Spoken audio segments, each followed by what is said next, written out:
Okay, this last test we're going to be doing for the T-spine is going to be called the SLUMP test, aka the... Wait. I think I should be sidelined. Okay. Then you're gonna have to show me doing all this because if you're doing the front, it blocks off. Don't just restart or No. I'll edit it. I'll just edit it out. Okay, so this test... Edit it as well. Yeah. This test is going to be called the SLUMP test, aka the sitting Dural stretch test. So this is also going to be with the thoracic spine. And it's going to, the purpose of this is going to be looking for impingement of the dura, impingement of the spinal cord, or impingement of the nerve root. So three things: impingement of the dura, spinal cord, or the nerve root. And so this could be indicated with like a PLL sprain, a PLL ligament posterior longitudinal ligament sprain, disc bulge, or disc herniation. And yeah, you're trying to reproduce any T-spine pain or intercostal pain. For the positive signs, there's going to be two parts to this, which I'm going to be talking about later. But one is if you're looking to, if you have reproduction of symptoms like sciatic type pain, that's going to be a positive, as well as if you have any pain along your intercostal nerves, like along this region here, that's also going to be a positive. And pain at the lesion site, pain in the intercostal nerves, the dural pain is going to be like a burning, shooting, tingling, and that T-spine region along like near the ribs. Anyway, let's get to the test, the SLUMP test.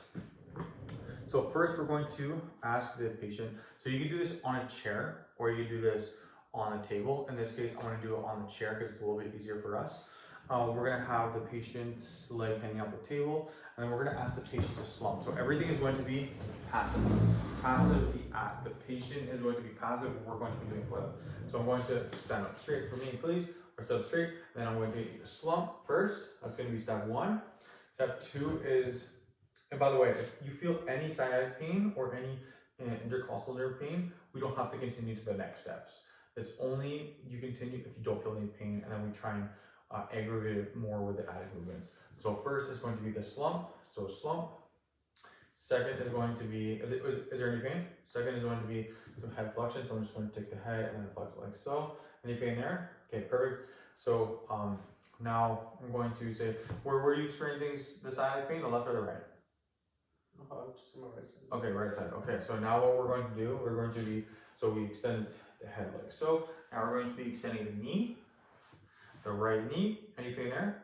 Okay, and then from there, we're going to passively dorsiflex, like so. Any pain there?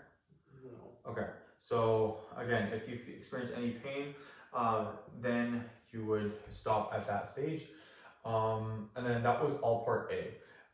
Part A is all of that. Part B is all of that plus the rotation. So we're going to restart. So slump passively, flex the neck and head passively, dorsiflex, or extend the knee, right knee passively, dorsiflex. And then what we're going to have in part B to this is we're going to rotate their trunk away. So relax for me, Jason. No, I do the rotation. Oh, you do the rotation. Okay. So I'm going to ask them to rotate away. So to the right side, rotate to the left. Any pain there? No. Okay.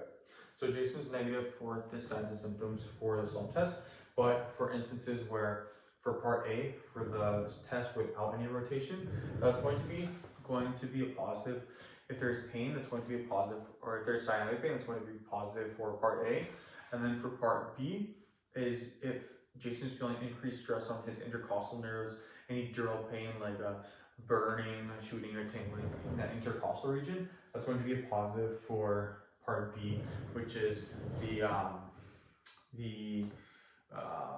intercostal nerve pain stress. That's called the SLUMP test. Again, testing for impingement of the dura, the spinal cord, or the nerve root. And then there's two parts. The part B is part A plus rotation. Did I leave anything out there? Okay. That was SLUMP test.